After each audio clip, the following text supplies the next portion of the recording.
Hi. Oh, I'm not sure what happened. The thing just stuck as I was trying to go live. Okay, but it seems to be doing all right. Hopefully, we have sound. So, testing, testing. Okay, that means I just got to adjust very slightly, and yay. All right, there we go. Sorry about the delay, folks. Hi there. Welcome, everybody, to Cast Iron Wednesday, which is a long running tradition that a lot of YouTube cooking channels have been doing for a while now, in which we do a cast iron video on Wednesdays. This has been a lot of fun, and a lot of us have been doing this for quite a while now.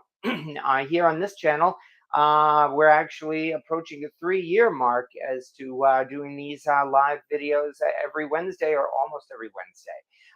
Sometimes things happen, but well, that's how it goes. And nonetheless, so welcome to my kitchen, everyone. Hello.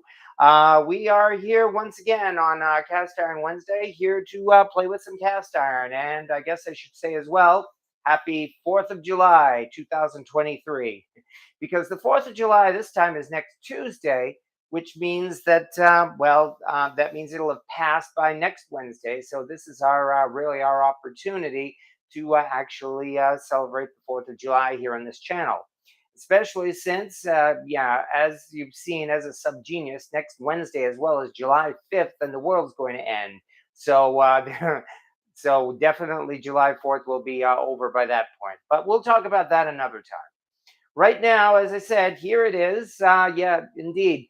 Now is as good an excuse as any to celebrate the 4th of July with some cast iron cooking. And that's what I wanted to do tonight. So, as the title says, we are going to do something that is about as American as you can get, and that is make us some apple pie. So, hello everybody who's been not kind enough to show up on our channel tonight. Hello to Kimberly Miller and Rick Stumbow and Clico, William Hurt, Somewhere Over the Rainbow, and Pawpaw Dan and Elsie's Cat and R. Hughes. Hi to everybody who has been kind enough to show up here every week. I'm very flattered that you folks have been deciding to come back each week, but I'm hoping that's because we are having fun here, and I certainly think we are. Because yes, here we are playing with some cast iron, and I do have some cast iron to show off tonight. And I guess I'm going to start off with a modern cast iron pan, one that we've seen a few times before, and that is the Lodge pie plate. Lodge only introduced this a few years ago when they introduced their bakeware collection. Basically, a bunch of cast iron pans, that are even though these have been made by other manufacturers such as Camp Chef for a long time, Lodge only started releasing them recently. And I had to succumb and at least get the pie plates, and because it is obviously about the best thing you can make for making pies, except maybe a cast iron skillet. And here is what we're going to start out with. I've done my best to try to prepare all of the boring stuff in advance so that I'm not going to be spending the next hour here just mixing together ingredients because, yes, this is a homemade pie crust that we are going to be working on. And I just realized, and I just blew a leg on my tripod, and I just realized I forgot to include a link to the apple pie recipe that I use, and I apologize for that. If you go to my website, Cast Iron Chaos, you will see it is there under the title of Magical Apple Pie. Yeah, that's the actual term, magical apple pie. That's what I call my little apple pie recipe here. It is a little bit different from your typical apple pie recipe, but I have very much enjoyed it, and I'm quite proud of it, including a crust here that I did mix. The dough I did indeed mix from scratch. It has a couple of special ingredients to it, including a little bit of cinnamon, some sugar, cardamom, and you're supposed to use apple cider. Let's say maybe this kind of apple cider, shall we?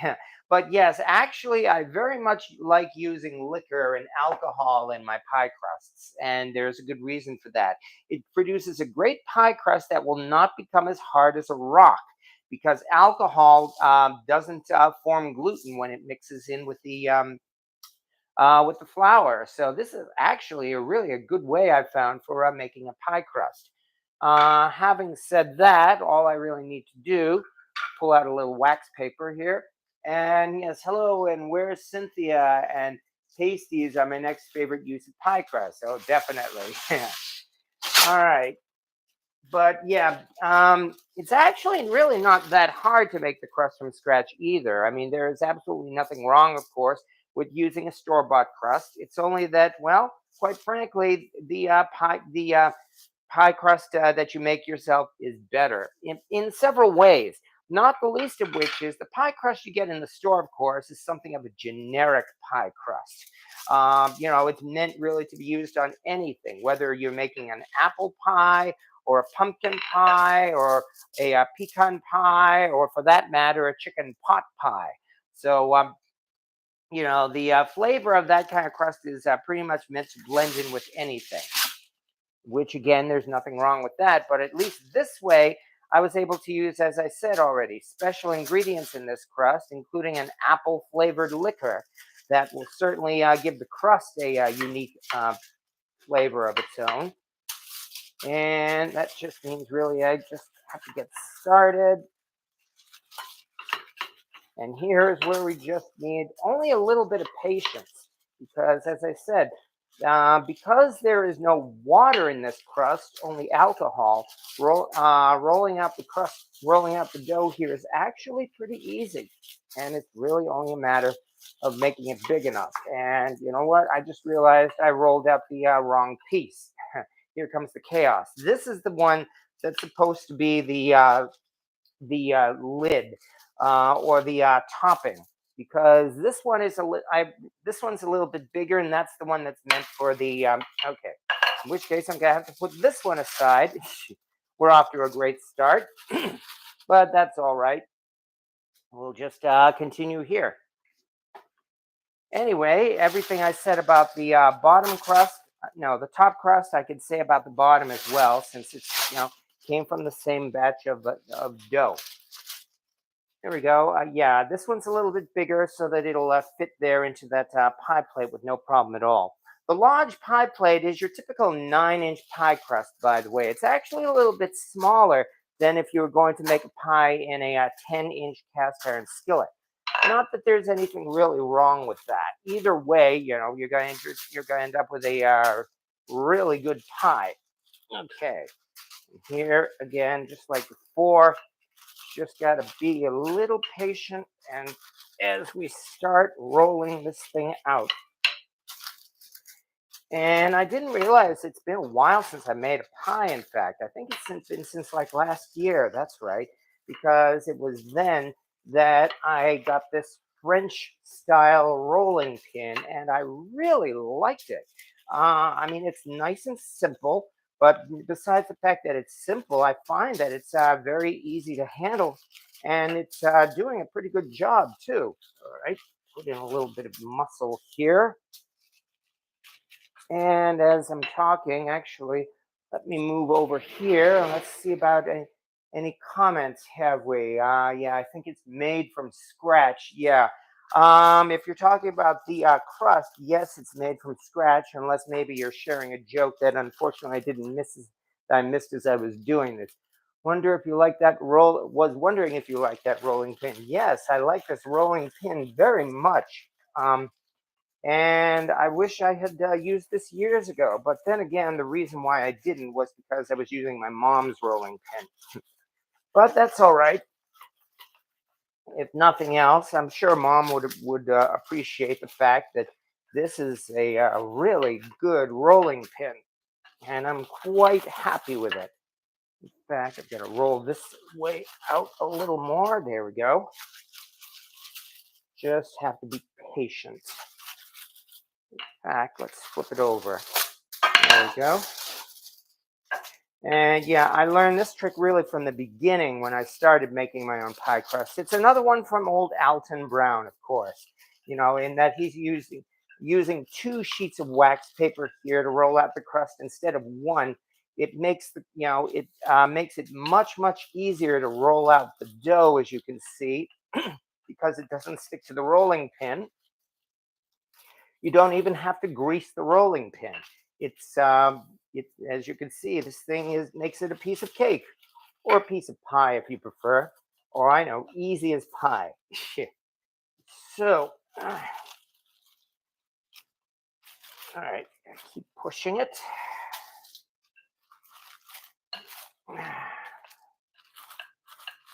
There we go. And that's the thing. I got to keep my hands, you know, splayed out like this as I roll, but it's really not that difficult. Yes, I do feel like I have more control with this than I do with your typical rolling pin. So, yet again, I am definitely going to recommend this French style rolling pin. I'm sure most people who bake already know that, but well, not all of us are professional bakers, including me. So I like making discoveries of this kind. But there we go. As you can see, rolling out this crust really has not taken very long. Let's flip it over one more time. And it's still a thick crust, but again, nice and soft here. Again, it is not turning as hard as a rock, nor will it be hard as a rock when it bakes. I'd say we're getting close to that point by now.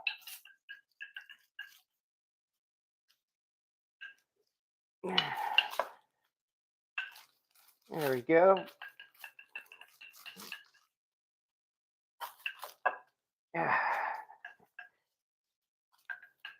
And just about done.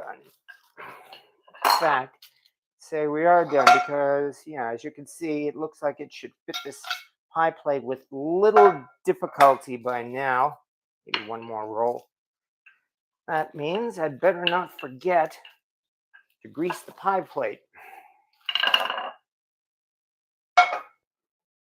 So do this nice and fast. I really can't think of any easier way than just simply doing it by hand and getting my hands dirty.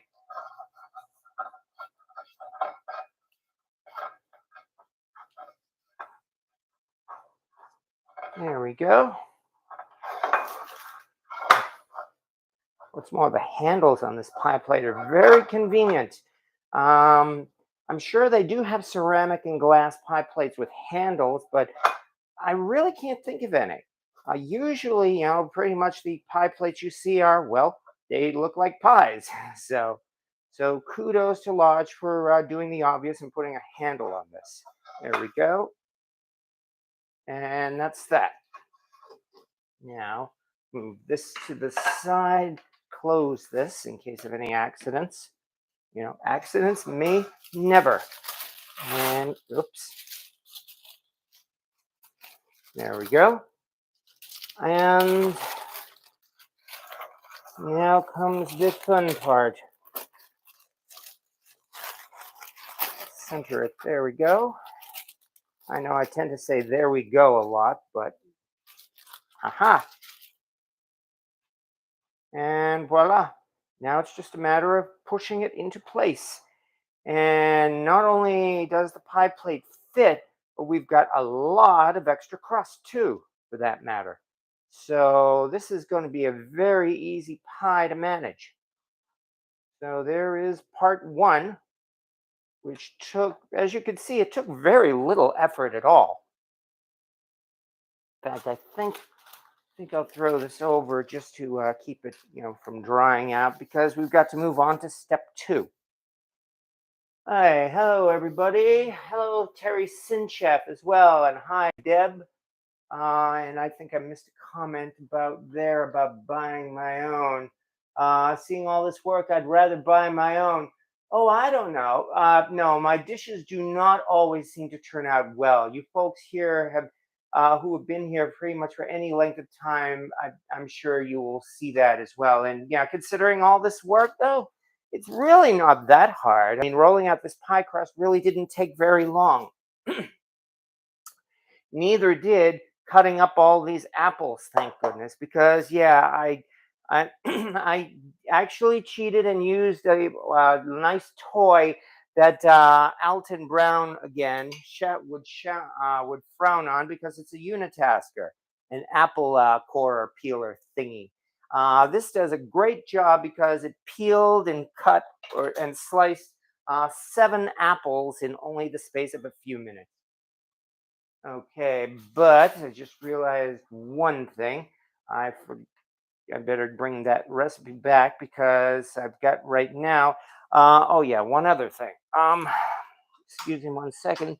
I'm doing. Come on, hold on 1 second. I'm trying to turn on my stove here. Why is this not turning on? There it goes. Okay, sorry about that. And no, I don't want this either. All right, here we are. Pie filling. Yeah, here's the other part. We've got these 7 apples that I've also been macerating in sugar. And to this, it's just a matter. Let's see if I can't actually make this bring up a little bit closer yet so that we can do this right. And let's start throwing in our ingredients, shall we? 2 teaspoons of lemon juice. And yeah, as you can see, I'm being really accurate too, which I guess shows you how easy it is to put a pie together. All right, 2 teaspoons of lemon juice. Now we've got 2 tablespoons of apple cider. You know, in this case, we've got our, let's just say our adult apple cider, about 2 tablespoons worth, which it really isn't very much.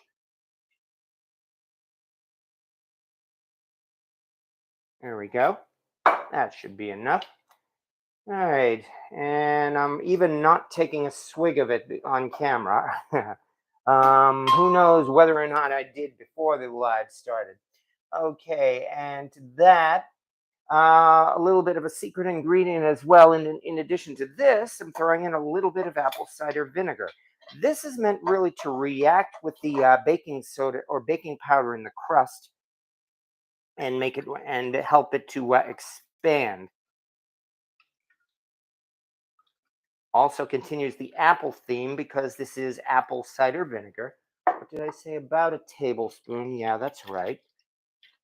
Okay. And now to this, we throw in about a quarter cup of white sugar, which is over here. Here is where I think I'll measure it. And let's quickly throw in quarter cup of sugar. Because of course you want this to be a sweet pie.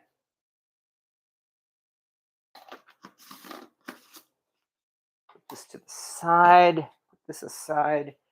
And to this now, about a quarter teaspoon of kosher salt, which really isn't very much, that's for sure. I think I forgot the kosher salt. Here it is. I mean, that's really more than a pinch of kosher salt.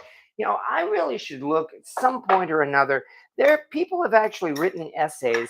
Does a quarter teaspoon of salt do anything? I mean, it's so small, you would think it would dissolve immediately into whatever you're making here without having that much of a difference. I should look that up and see what they say about that. Nonetheless, quarter cup of kosher salt and another quarter cup of brown sugar so that we've got an extra half cup of sugar in the midst of all this. Of course, brown sugar has its own flavor, which is why we're doing both light and dark sugar. There we go. Plop. And let's cover this again. We're almost done here because after this, I'm going to be taking another step that I started doing recently when making pies, and that is I'm going to fry the apples and essentially cook the filling in advance. Because when you do that, you really have yourself like a no fail or a can't fail pie. Okay, and let me see from here. All right, we've got about 2 tablespoons of about a quarter. It says here about a how much is that? About a tablespoon of softened butter. Where is my knife? Where is my knife? All right, I guess I'll have to use a fork. About a tablespoon or so of butter. And then finally, about 2 tablespoons of cornstarch. Cornstarch, here it is. At least I was smart enough to get out my ingredients in advance. So here's the part you gotta be careful. The thing is, if you spill cornstarch, as you know, it goes all over the place. So that's probably enough. See, goes all over the place, just like that. And that's the thing. It's like if you spill just even a tiny bit of this stuff. All right, let me quickly rinse my hands. And now that I've rinsed my hands, let me dry them off. But we're almost done because the only ingredient we have left here, there goes my screensaver again. The only ingredient we have left here is about a teaspoon of cinnamon, which I have right over here. There we go. All right. And that's that.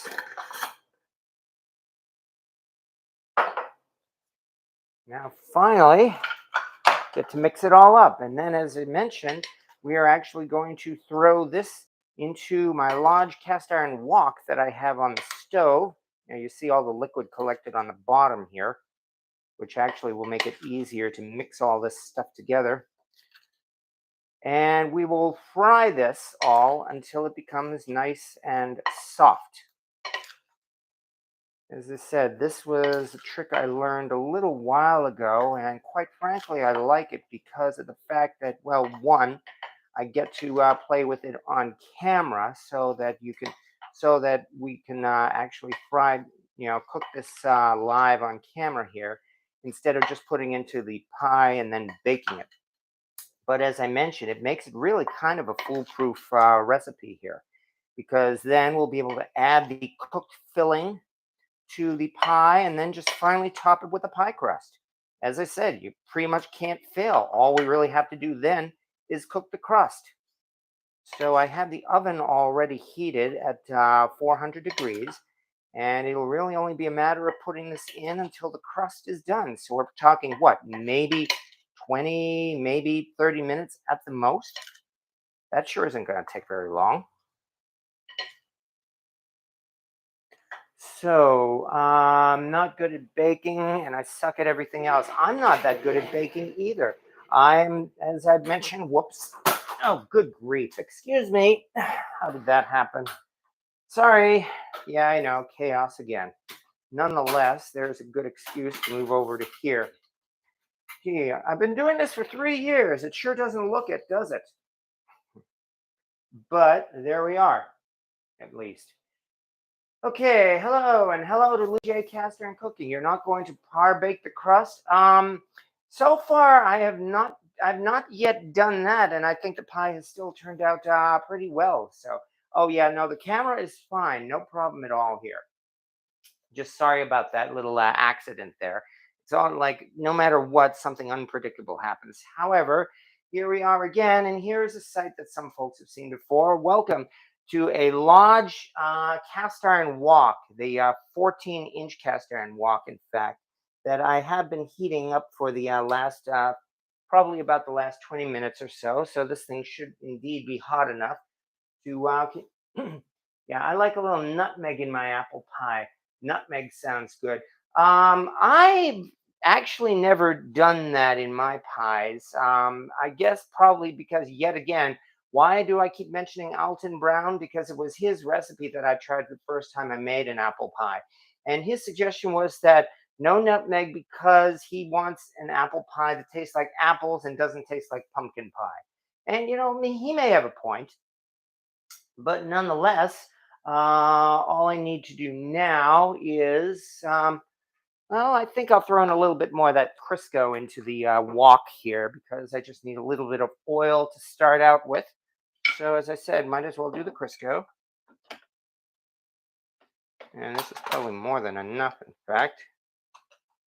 I don't need a lot.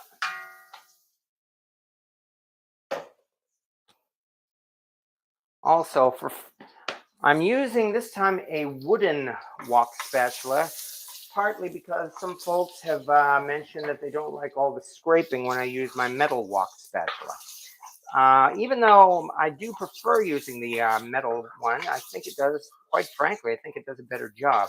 But nonetheless, here we are instead using, well, as I said, get this all nice and hot, and it looks like that's not taking very long. So in we go. There we go. And that's why I brought out a 14-inch wok. There's a lot of apples. They take up a lot of space. But from here, it's really just a matter of stir frying this whole batch until the apples become nice and soft. And then we are ready to put them into the pie. But yeah, your point about par baking the crust, I suppose that's something I should try. I have to be honest and say I've never really tried it. Even so, um, well, as I mentioned, the first few years I've been making these pies, I just did it the regular way, which is where again I prepared the crust uncooked, and put the pies in uncooked, and put the pie filling in uncooked. I mean, and then just bake the whole thing for about 45 minutes at 425 degrees, and it's just about always given a nicely cooked pie. Really, no problem about that. Although the crust has tended to get just a little close to burning. So that's why I'm trying it this way. And that way I'll be able to concentrate more on just baking the crust. The oven is actually preheated to 400 degrees. And while we're waiting, or rather, while this is happening, let's see what our comments are saying right now here. My favorite thing to use nutmeg on is my homemade eggnog. Well, that sounds pretty good. Half a Bodor. I prefer regular sized bamboo spatula.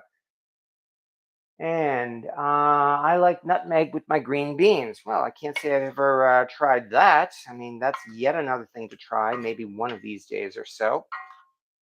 There is a lot of filling here. There is a lot of liquid here as well.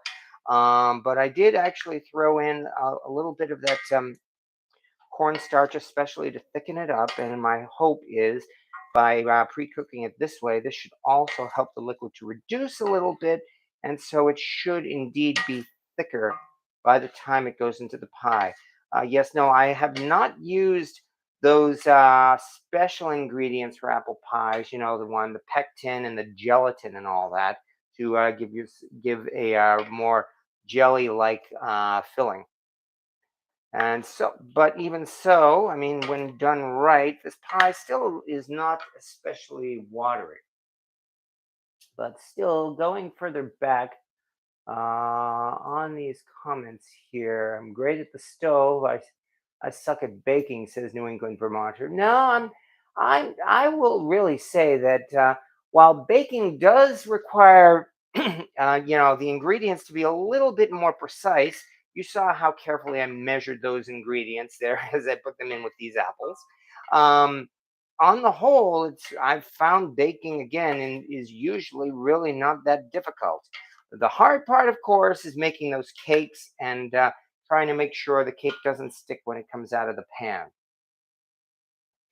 Otherwise, it's really not that difficult. In fact, I'm wondering if I should probably turn up the heat a little bit because I want to be sure that I can actually get this stuff to fry.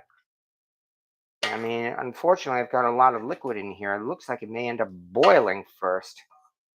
Well, I mean, we'll just do what we have to. My bad. Baking the crust ahead wouldn't work with an apple pie because it would be hard to crimp the top on. Well, there's a good point right there. The two fat ladies put nutmeg in just about everything, sweet or savory. Oh, it's been years since I've seen two fat ladies. Well, they're all reruns, I believe, anyway. But still, it's been a long time since I've seen them. And yeah, they rank alongside Julia Child with their love of butter, which is fine. Hey, apple butter is hard to find here right now. My grandma always put nutmeg and cinnamon in her apple butter. Yeah. Well, again, that all sounds good. Okay, yeah, the sugar will caramelize. There is that. And that's kind of what my hope is as this thing bakes. Because yeah, I do have a lot. There is half a cup of sugar dissolved into all this, a quarter cup of white sugar and a quarter cup of brown sugar. So we will just see what happens. I mean, it is definitely steaming, so it is certainly is. So it certainly is warming up. And again, I guess it's really just a matter of being patient more than anything else. Yeah, what I really just need to do is make sure this thing gets nice and soft. Okay. Best I can do is Cracker Barrel for apple butter. Yeah, I know. I have not made apple butter myself either. It's one of many, many projects I have to do one of these days. It's like my list of things to do is a mile long, and it's pretty much going to last me the rest of my life. Well, I guess that may mean there'll be no shortage of fodder of things to do on these cast iron videos. And you know what? I do believe this liquid is starting to thicken already. Take a look at this. It's starting to look less like liquid collecting at the bottom, and it's starting to become more syrupy as it coats the apples. So I do believe this is working. Yeah, I mean, as I said, it looks more like pie filling already. So again, all I really needed was a little bit of patience. Oh, and by the way, the smell is heavenly. The smell of baking apples is really something that can't be beat. I mean, once you, oh, it's worth it just for the smell alone, quite frankly. But no, you were correct. I mean, take a look at this. This is definitely becoming a thicker um, filling now. So once again, that means it will not be an especially watery pie. So things are doing good, and I'm the one who put that recipe together. I should certainly trust it. I guess I just get naturally nervous when I do these things. Hello, Val's Black Cat's rules. Don't forget to taste back to your apples. You may need more spices or a pinch of sugar. Yeah, you have a point there. I'm waiting until these apples soften just a little bit more. But I do believe we are already approaching that point.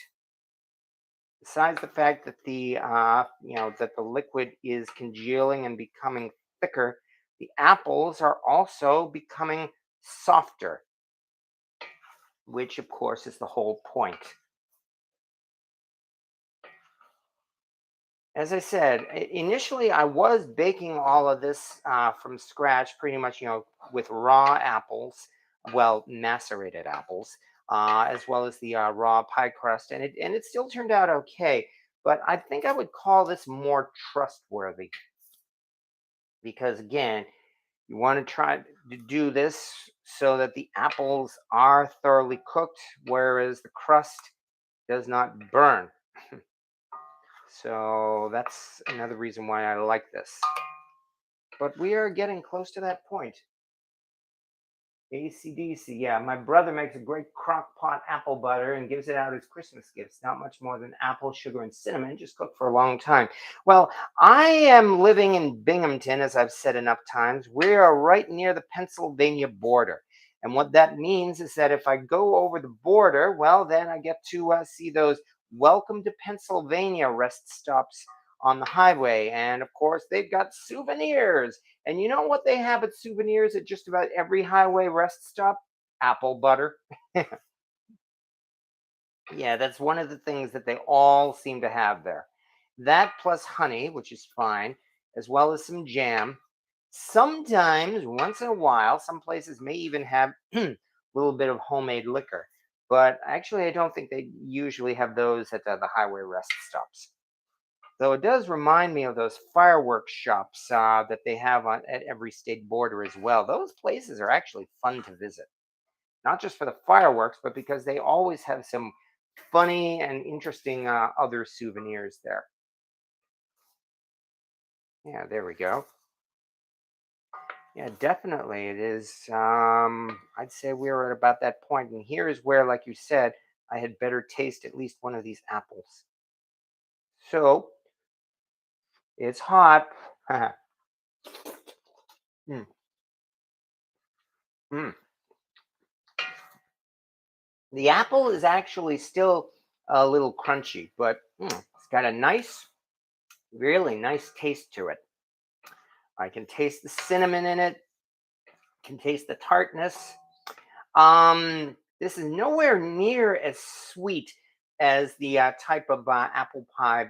I guess I have to have one more. Mm. Mm.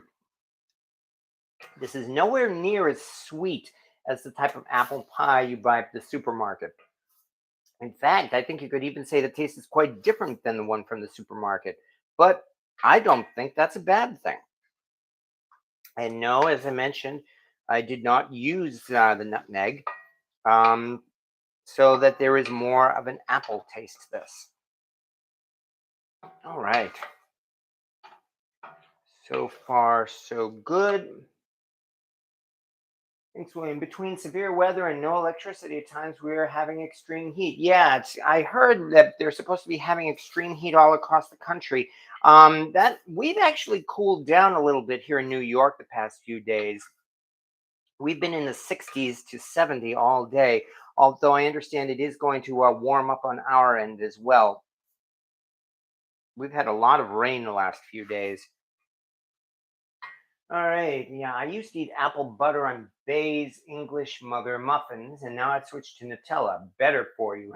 I like a tartar pie myself. Says how am I pronouncing your name? Naram. Yeah, I actually agree with you on that. I found now that I've actually had homemade apple pie, that those store bought pies are too sweet. I mean, people love them, yes, but I think I would indeed prefer the more tart taste of a homemade apple pie. Still, I'd say we are at about that point now. Everything's good and soft.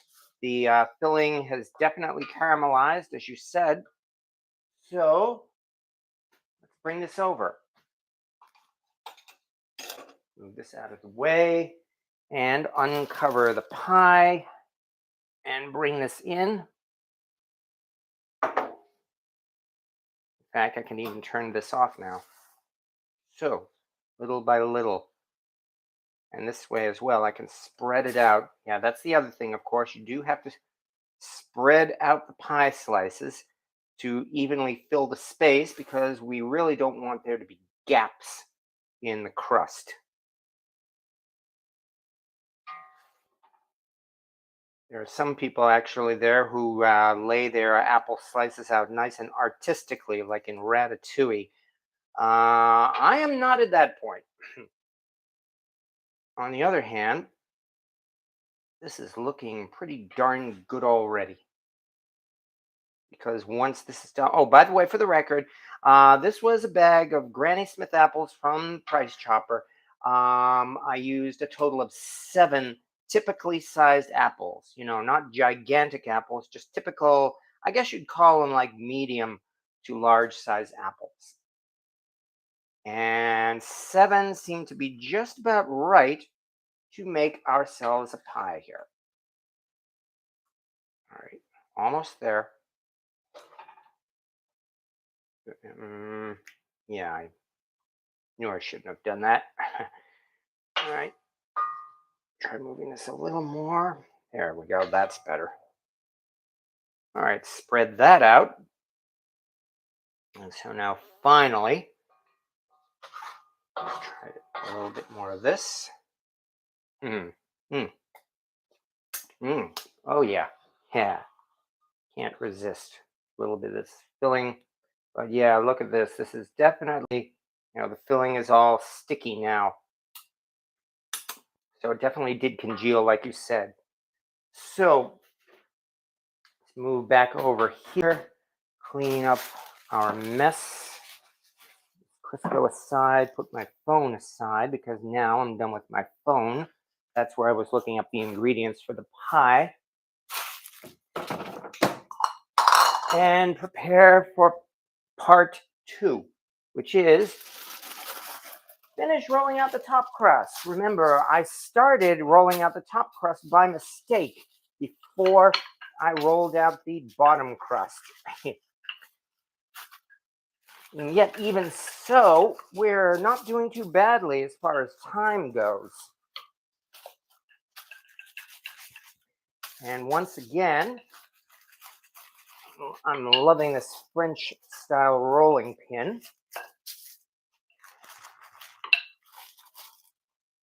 There we go. And like I say about everything else, I'm not exactly the most muscular person in the world. So while it takes some pressure, it is nothing that is wearing me out. But as you can see, this dough is quickly expanding, which again is why I am glad I used the dough recipe. Whoops, oh great, this thing's actually come apart. Okay, let me grab another piece of wax paper. All right, yeah, I guess I would have to use just one more piece. Good thing wax paper is cheap. Anyway, as I was saying, I was glad to use the dough recipe that did not have water because, again, because this crust does not have gluten in it, um, it that makes it this much easier to roll out. Yet another thing I need to find one of these days if I ever come across it, and that's a pie bird. I've seen them, have never, I think I've seen them maybe once or twice in person, and I should really try to remember to grab one of those things if I ever come across one. But there we go. This is a nice thin crust, and it's easily going to be enough to fit on top of this pie. Hold on, again, let me move my camera back over. Video won't play. Oh, I'm sorry, Papa Dan. All right, Cherry, I love the Granny Smith apples for baking. Yeah, Granny Smith for baking are easily my favorite. The other kinds of apples also work good as well, with one exception. Ever since I started cooking, really, I have sworn off red delicious apples. They are, quite frankly, terrible in every way. I mean, yeah, okay, they're still healthy as apples, and yes, you can eat them if you get them very fresh. Among other things, those red delicious apples, as you know, they spoil very quickly, and it's entirely possible that any red delicious apple that you have already has a rotten inside, a rotten core. They also turn to mush when you try to bake them and make pies with them. So it's impossible really to bake with red delicious apples. The only thing you can use red delicious apples for is eating, and that's it. So I find red delicious apples to be absolutely worthless in most ways.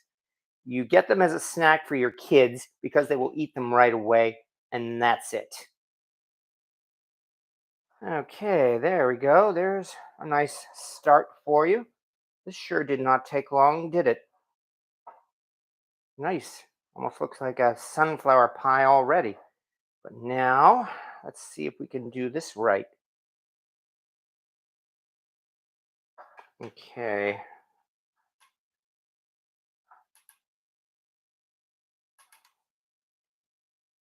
Yeah, this pie is definitely going to have more of a rustic look. But even so,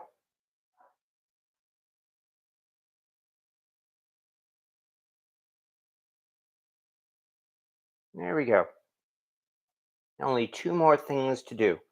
And that, of course, is to pierce the pie and then do the egg wash. A little bit of extra dough here, in fact. All right, let's find ourselves a little knife and start poking. One, two, three, four. I don't know why everybody uses this kind of a pattern when they do their pies.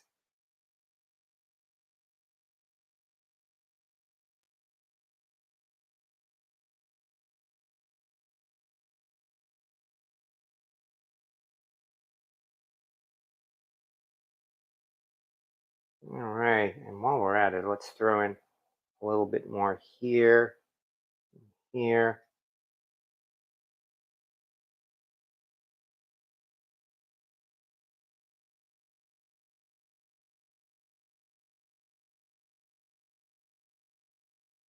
There we go. There we go. Now at last, now that we've done that, best if you can mix a few varieties. Yeah, the apples you're talking about, exactly. Wherever you poke, it will interfere with wherever you slice later. Well, there is that. Maybe these are kind of like a pattern for the slices, perhaps. Okay, now that we've done that, here comes the last crucial ingredient. And where did I put it? I had an egg here. Come on, don't tell me. Oh, good. Ugh, sorry about that.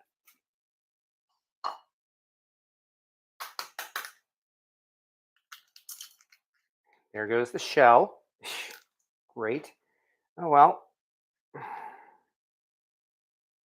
I'm going to dig out a little bit of the shell and use it to scoop the shell. Don't know why it works, but it works. Come on. Do this right. There it is.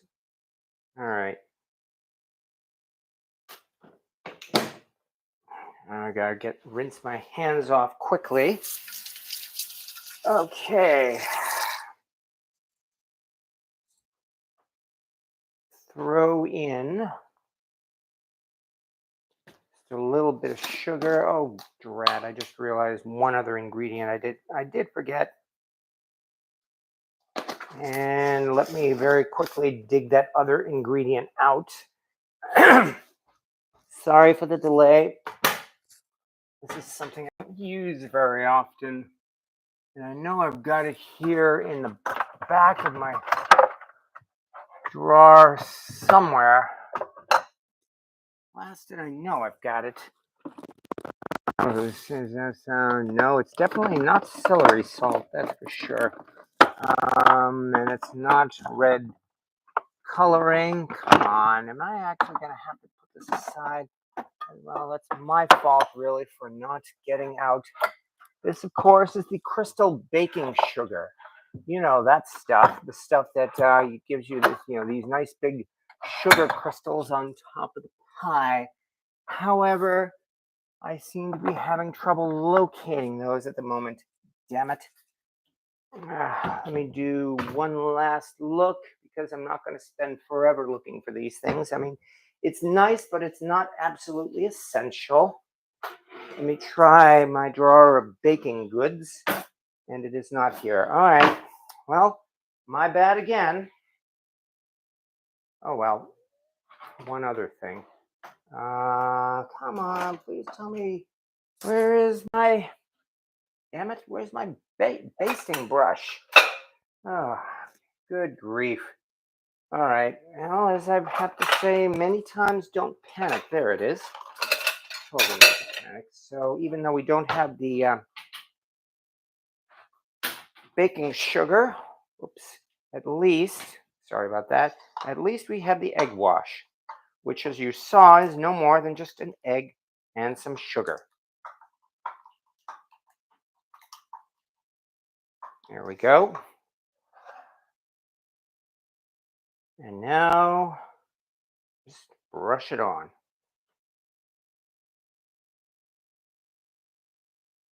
Have to be sure not to completely block the holes because, of course, that's the whole point. Yuck, yuck, yuck. Pun not intended. It just turned out that way. And a little bit on the crust. Dun, dun, dun, dun, dun.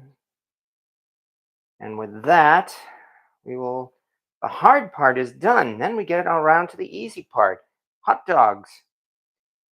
And I can see why they say hot dogs and apple pie, because after spending all this time putting this pie together, all of which I think is entirely worth it, the hot dogs will be much quicker and much easier. And there we go. All right, now let me check one or two comments and we will be ready. So thank you for your patience once again. Turbinado sugar, yes, exactly. And I'm mad at myself, but I'm not going to spend another 5 or 10 minutes digging through my cupboard just for that crystal sugar. Oh well. The look is not all that important. The taste is what matters. Well, that's certainly true. Yes.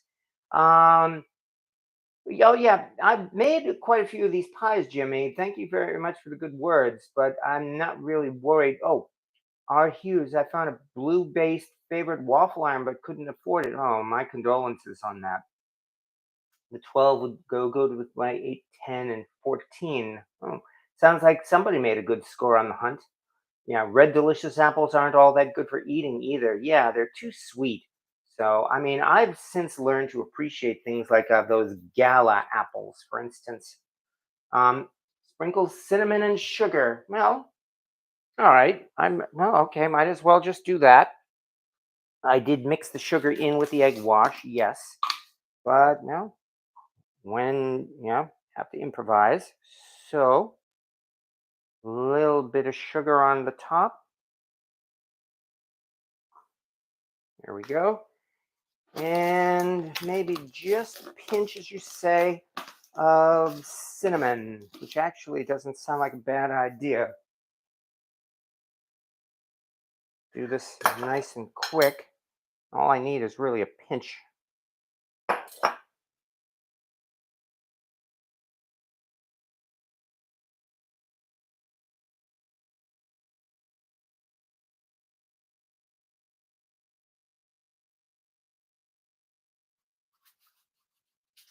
And there we go. All right. Thank you for waiting, folks, because there we are. We now have, or will have, once it comes out of the oven, our apple pie. Means now, yeah, I'm definitely looking forward to it. That's for sure. One question as well: can you freeze apple pie? Because I have company coming on Saturday, and I definitely would not mind serving this apple pie on Saturday. But there we go. In we go. Careful, don't want to burn myself. And the time right now is is about 53 minutes in.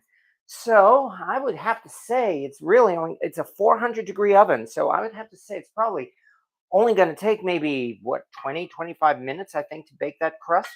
So that means let's move this over and start working on part two. All right. So now comes American as hot dogs and apple pie part two. Here come the hot dogs. And with that, now, of course, we get to show off another piece of cast iron. You know the phrase, happy pie, happy life. Oh, that sounds like a good phrase. And now it's time to show a nice American cast iron skillet. This is, of course, the Lodge Made in America pan. This one, in fact, was the first one they made of their series in 2018, which, of course, they since discontinued as of 2019. Then they made the Rosie the Riveter skillet in 2020. But then they have since re-released the Made in America pan and are still selling it and will probably be selling it forever. Because, of course, these patriotic cast iron pans are very popular. They are always popular and probably always will be popular. Now let's turn it on and heat it up. And then we will throw ourselves some hot dogs on. Would you consider bratwurst? I certainly would, but I honestly didn't think of it, especially since, well, kind of like the idea is American as hot dogs and apple pie. So, but yeah, I love bratwurst. I've made bratwurst. I've even made homemade bratwurst, and I have no problem at all with it. So tonight, again, we are going with the cheap stuff because I like the cheap stuff. I saw somebody comment a little earlier about the brands of hot dogs, and I can only say, in my case, I like these hot dogs. I think they taste good, and that's why I enjoy using them myself because, well, I'm going to be the one eating these here. So, but of course, everybody, you can use your favorite hot dogs, whether they're Hebrew or Sabrettes or ballpark franks or nationals or whatever you like. In my case, as I said, I like these bar S hot dogs, so and I don't have a problem eating them. Let me see. While this thing is heating up, we have you might want to cook that pie longer than 25 minutes. The dough won't be done. That's a good point, Debbie. Uh, with any luck, though, this should be done just in time for this live to be finished. And as you can see, we're at 56 minutes now, so that means in half an hour, when we're at an hour and 25 minutes, that will have been 30 minutes. So we will see how well that works out. Love the Great Lakes region of the country. That makes me happy. Yeah, they're really sweet. But I will keep your advice on that, Debbie, as well. And we will see how that turns out. Salem's hot dogs. But from here, I can also start laying out while this thing is heating up. I can always start laying out the stuff for the hot dogs as well as moving these other things aside, because again, you got to keep your workspace clean. So give me just a second to put this cinnamon away and this sugar away. And now it's time to start bringing out, um, let's see, the mustard, the relish. Oh, yeah, and these sport peppers too. You remember a few weeks ago when we made Chicago hot dogs? Well, I liked them. I thought they were really good. And so why not do it again? Especially since all you really have to do is just build the hot dog, just like before. And it only really takes a few ingredients. The only thing I don't have that you're supposed to put on the Chicago hot dogs are those poppy seed buns. And I even had to make those myself, but I didn't have time to do that tonight. So instead, we're going to be having pretty much Chicago style hot dogs minus the poppy seed buns. But otherwise, there we are. Yeah, because I liked how all of that worked out. All right. I had a carny dog or corny dog yesterday for lunch. Now that sounds pretty good too. We made those Chicago hot dogs after that video. They were great. Well, really. Well, thank you very much. That's about the best compliment I could hear. I mean, as I said, if I inspired somebody to give it a try and you liked it, then that makes me very satisfied. So thank you. I've got to hook you up with some. Yeah, I'm definitely going to have to. Well, I mean, I'm always up for trying new things, so I will certainly, yeah, take the opportunity as soon as I get it, Val. Mm, I live corn dogs. I believe it. I've eaten regular hot dogs all my life and love them, and then I went to all beef hot dogs. Yeah, all beef hot dogs are great, definitely. I'll eat yellow mustard if that's all that's served, but I love spicy brown and sauerkraut.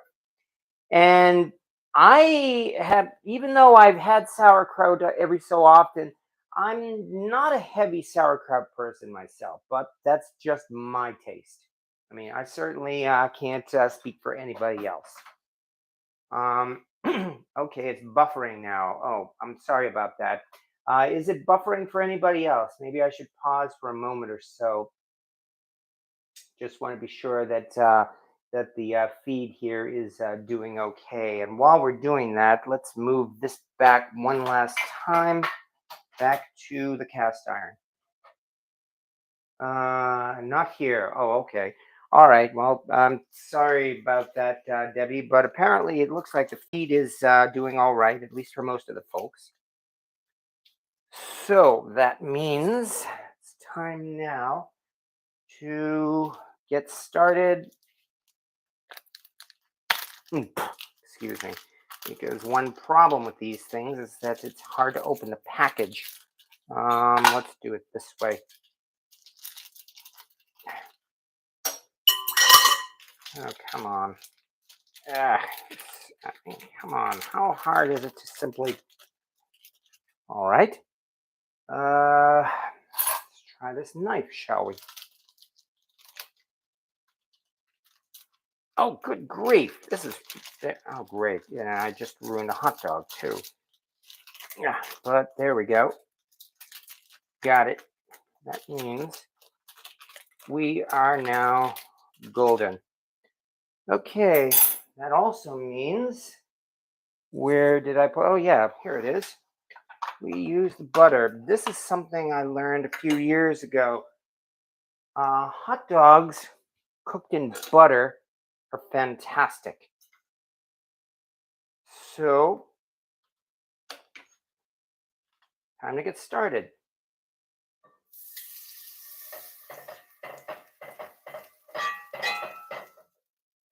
I think it's time to turn the heat down too. All right, to less than half. There we go. Yeah, it's not going to take long, which means I better throw these hot dogs in right away.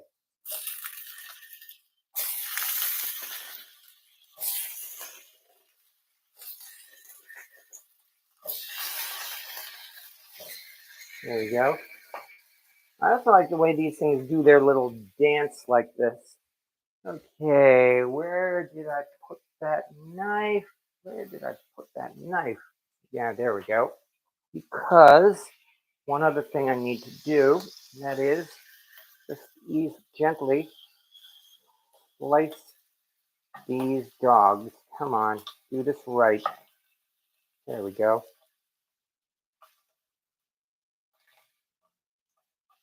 The reason why you slice hot dogs is so that they don't burst open on their own.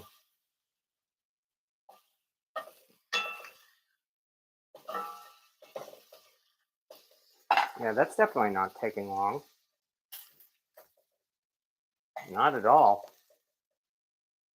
So we are still doing pretty good. And what's more, it's not even going to set off the smoke detector. Of course, now that I've said that, who knows? Even so, there we go. We've got 6 hot dogs cooking. Well, they're already pre-cooked. That's the other thing. It's really just a matter of heating them up. And that's why with the hot dogs, I try to do the low and slow thing because, again, I don't want it to have a burned outside and a cold inside. But that's really about the only thing to worry about when cooking hot dogs. They're so easy, and that's probably why they're so American.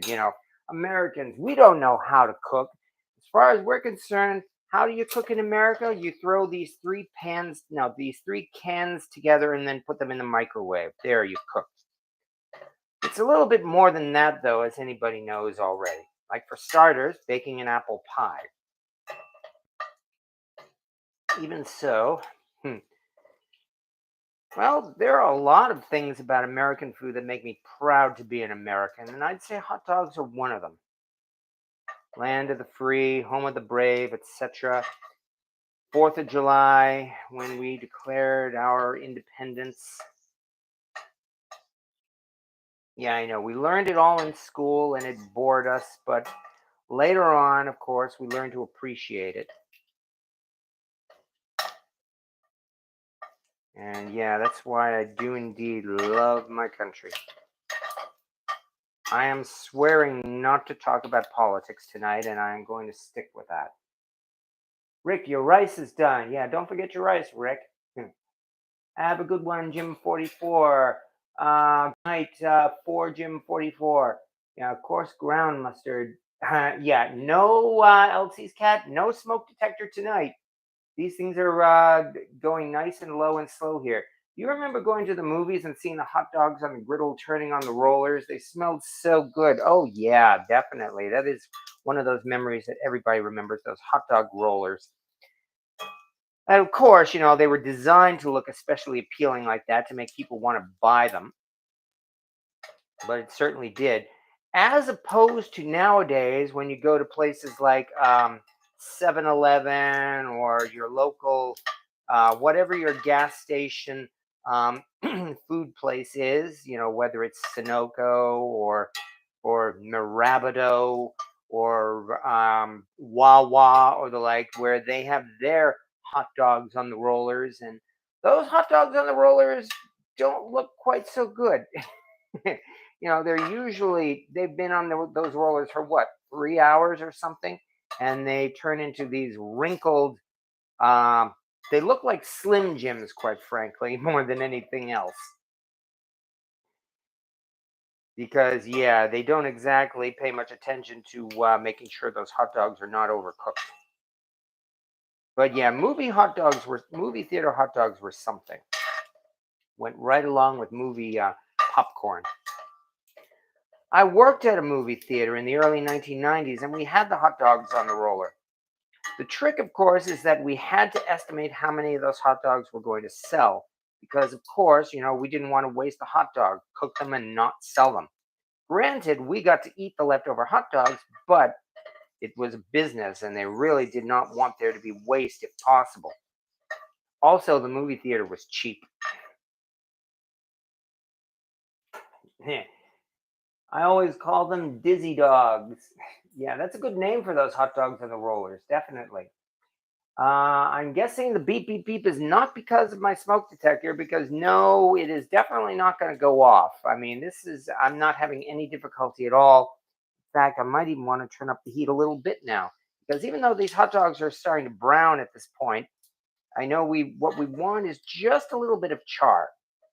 Not much, but a little.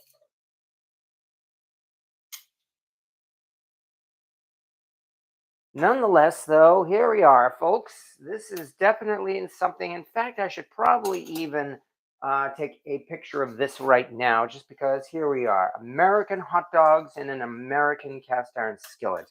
That, quite frankly, no kidding aside, is would make a nice picture here. Yeah, this actually looks pretty good, even in this light. Don't you love the way these hot dogs dance around by themselves? Like that, for instance. We're pretending chaos is happening. Well, yeah, you could do that because I'm glad that it's not this time. So I'm sure they took it out of your paycheck somehow. Yeah, I always see taquitos on the rollers where I'm at. Yeah, the taquitos, that they don't dry up, at least the way the hot dogs do. No chaos there today. Oh, well, we definitely had some chaos here tonight. For starters, it didn't seem like the live was going to start properly. Not to mention, I forgot the turbinado sugar or the crystal sugar. So I'm afraid, yeah, things still have not been flawless. But yeah, there we go. Hmm. Take a look at this. We're definitely starting to get some browning on these hot dogs.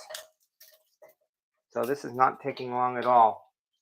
In fact, I think I'll try lowering the this to get a closer view. Hmm. Yeah, there we go. These hot dogs are spitting and snap, crackle, pop. It's actually a very soothing sound, as opposed to when I was running around a few minutes ago, putting all those pie ingredients together. Speaking of which, let's check the oven. Take a look here. Well, the pie is actually looking nice on the outside anyway. However, I am going to take your point because it's only been a little bit more than 10 minutes in the oven. I think the nut way more than that. I've been reading Jacques Pepin's Art of the Chicken. That sounds interesting. He probably gives a lot of interesting tips here, especially on doing things like roasting a chicken. Because especially in France, it seems like Roast chicken is their specialty, or at least they like to say so. Although, on the other hand, France is also the company that gave us coq au vin, and I have no complaints about that. But yeah, there we go. We are definitely getting some nice browning on these dogs right now. Hmm. My garden didn't do much of nothing too hot too fast, even though we had rain. Oh, sorry to hear that, Debbie. Let's not forget about the camera bouncing off the floor. Yes, exactly. That's what I mean. We still had chaos tonight. Pretty much par for the course here. But the only thing that hasn't happened is the smoke detector going off. And no, it's not going to go off now either. Even though these hot dogs are getting to the point where I'd say they are probably just about done.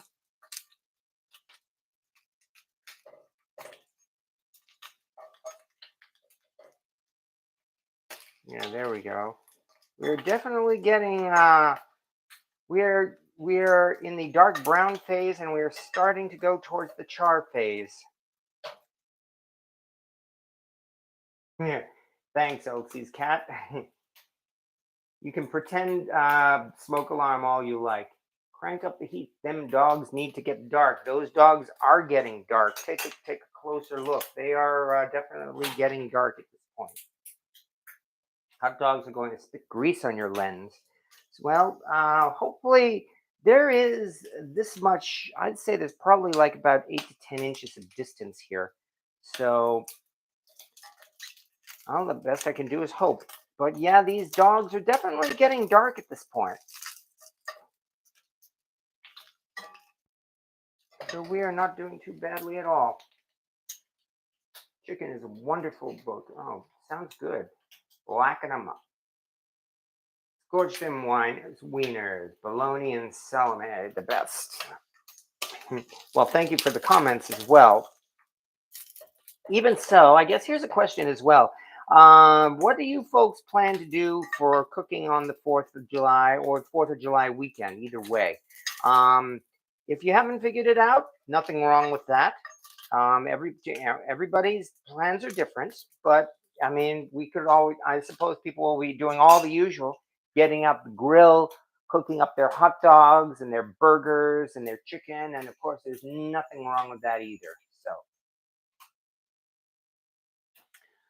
or you might even want to try doing a colonial style recipe, in memory of the founding fathers. That reminds me, I am on the 4th of July. I'm definitely going to have to do my annual tradition of watching 1776, the movie. As you can see, these things are definitely getting dark. I can probably even turn off the heat at this point, because the residual heat of the cast iron will still keep it going. And the nice thing as well is this also gave me an excuse to freshen up this particular pan. Wow, 2018. I've already had this pan for 5 years. Man, time is definitely flying. All right. I like my dog's dark brown. I'd say we're at this point, yes. So at this point, I think we had better start building ourselves some dogs. So that means I'm going to have to move this off the heat. And that's how we'll do it. Let me put a trivet over here.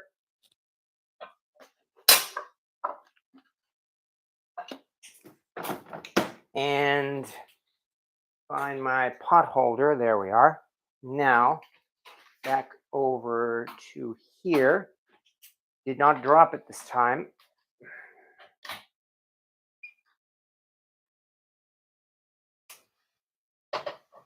And here we are.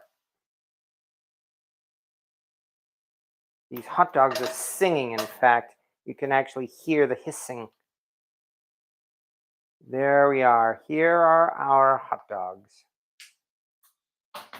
Which means now you get to have some fun as we start digging out our buns. By the way, these are what they call, at least here in New York, they call these things New England style buns. Yeah. Because they're split on the top rather than on the sides. All right, here we go again. Get out the nice dark one. Oh, yeah, that's definitely hot, all right. There's one and two. And now comes the fun part. Okay, here's how we did it before. Actually got out these sport peppers. I need a I guess I have to use these tongs. Yeah, I guess I have to use these tongs. These sport peppers, again, they're similar to pepperoncinis. I'm told they are less spicy than pepperoncinis. You put the sport peppers on one side.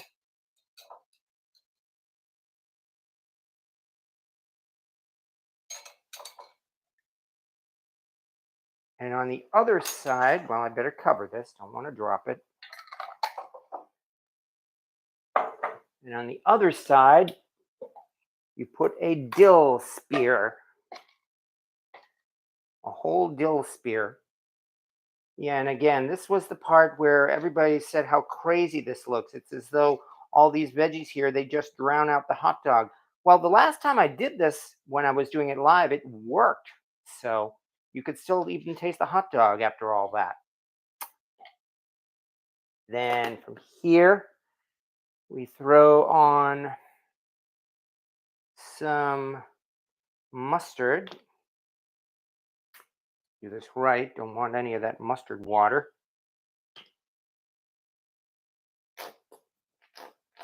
Like that.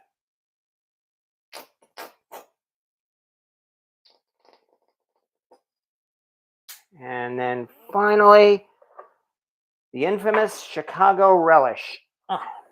This neon green radioactive relish, which actually just is simply relish with food coloring. I tasted that relish that time before I even laid down the dogs. Where did I just put that knife or fork? All right, I guess I'll have to use this. And this is just simply a nice relish. There's really not, it does not have any kind of weird taste to it. It does not taste like jello. It just has this really, really strange look to it. But there we are.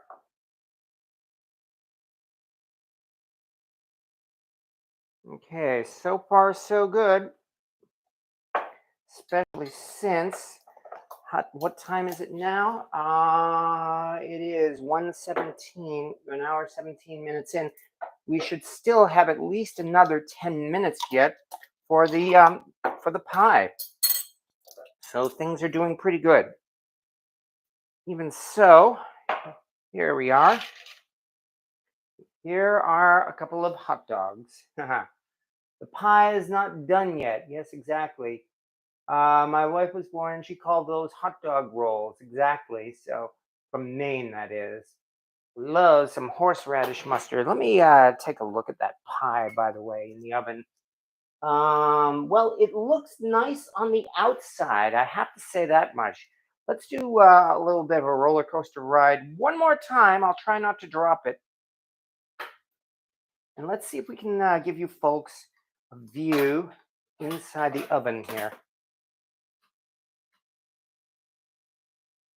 So as you can see, that's looking pretty good, at least on the outside. But as you said, your concern is that it has to be baked on the inside. And that's all we can do is that's why I will take your advice and wait maybe about another 10 minutes. Dogs.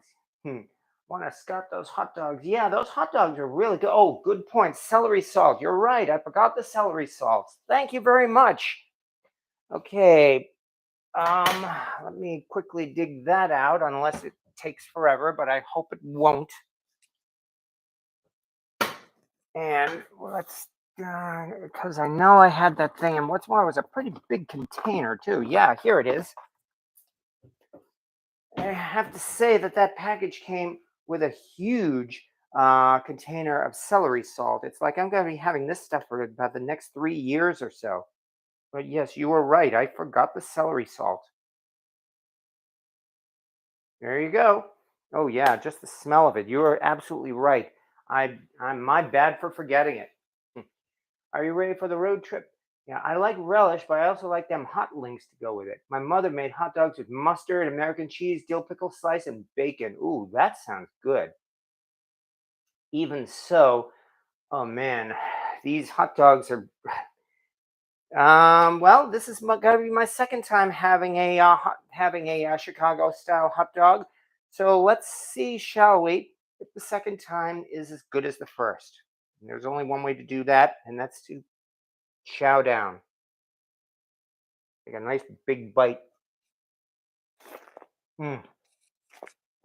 Mm-hmm. Mm. Just like last time, it makes a mesh. The peppers came out. Hmm. Oh well. The whole thing fell apart. Nuts. The whole thing fell apart. Not. I guess this was not the best bun, unfortunately. Hmm. Oh well. That just means I'm gonna have to eat it with a fork. Oh well. So it goes. I'll have to do it this way. Mm. Mm. Even so, I'm not complaining. Mm. Oh well. Mm. Grab a fork and keep eating. Yes, exactly. Oh yeah. Definitely the spice from the peppers, that's for sure. It's like the relish and the pickles definitely cancels out the spice from the peppers. Mm.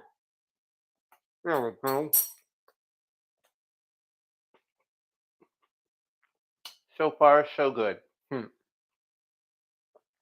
Anyway, I missed the answers. If anybody answered, anybody else? What are you doing on the 4th of July? Handsome Stone spend night picking black gold and red raspberries. We grill or steam our buns. Yeah, that's not a bad idea either. I made a tripod for cooking in a Dutch oven over a fire. Well, then it sounds like, Terry, you're going to have a very interesting 4th of July, that's for sure. You got the char on the bar rest. Time to eat. Yes, exactly. Cajun everything, Rickety D. I like mine stuck on a stick of the fire. Well, we're not Karens today. No, definitely not. So far, everybody's been nice and friendly here on this channel, and I like that. I just get celery seed. Can't find much here at all. All right. Well, we will make one more attempt here at having this dog without it falling apart. Maybe that's the whole thing just fell apart, just like that. Oh well, then I guess I'll have to do it this way. Maybe that's what the whole point behind the poppy seeds. It helps hold the bun together. Mm. Oh well. Well, more likely, I just simply did not get some good hot dog rolls this time. Well, that's my fault. And even so, not going to waste my food. You know how mom always got upset if we walked away from our plates, even though this whole thing is just falling apart here. Mm. But it's definitely worth it. There we go. Hmm. As awkward as it may be, mm, I still like the taste. Mm.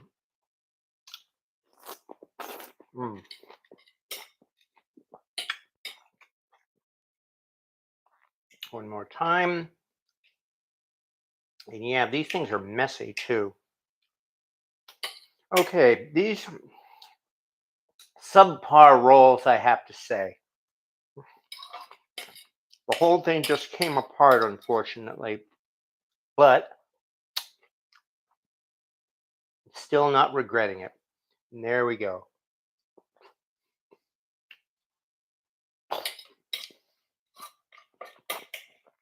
There we go. All right. Nonetheless, 2 hot dogs is enough, that's for sure. Okay. Other than that, the only thing left now is to prepare for the pie. And anyway, since I still have these hot dogs, that means we should have a good shot here. Money shot, as it were. Let me just roll out another trivet here. Center this out. Move some of these things to the side. And there we go. So we are getting to about that time anyway. Because remember, this is a cast iron pie plate. You can bet that pie is going to continue cooking even after it comes out of the oven. And that means it's now or never. So, time for the reveal, especially since, hey, this looks pretty good. Ooh, and boy, this oven is hot. Because there we go. Ow, ow, ow. Ta-da. And there it is. Now, of course, I'm going to have to let this thing cool, maybe even overnight. Probably wouldn't be a bad idea. But still, I mean, you can definitely say at least that the outside is baked and it's nice and firm. Again, the cast iron here is going to continue cooking the underside, so that's why I'm pretty confident that this is going to be done. But there it is, folks. Here is our apple pie and our hot dogs, which means I have got to take at least one more picture before we call it a night. So, and both of these are by Lodge Cast Iron, which is really more coincidence than anything else. Lodge is not paying me for this. Um, Even so, I am still not complaining about how this all turned out. And as always, I can only thank everybody for your patience with all of this.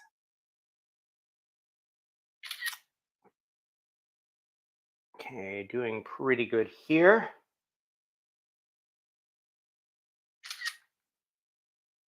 All right, there we go. But still, I was chasing yard furniture, Papa. That wind was no joke. I see you snooping. Put down that fork. Yes, exactly. I'm about done there. Love the rustic fluting. Yes, exactly. I have to say that at least is something that the Lodge cast iron pie plate definitely helped out with. Helped to give it something of a rustic look to it. Even somebody like me, who is again not very good at all of this. But thank you for the suggestion as well of sprinkling on additional sugar and cinnamon. So when we actually eat this, I have no doubt at all that this is going to be fantastic. And with that, I think I can only thank everybody once again for being here tonight because, yeah, we have done what we set out to do. Here we go. For the 4th of July, or at least, June 28th, we have American dinner here. We have hot dogs and apple pie because it's hard to get more American than that. Of course, I'm sure folks will say that about their local dishes, whether it's Cajun gumbo or Texas barbecue or Cincinnati chili or New England clam chowder or New York pizza or Chicago hot dogs. There are so many great foods here in America. And yeah, I guess I'll say it once, just because, just that. Yay, yay, America, where we've got so many creative.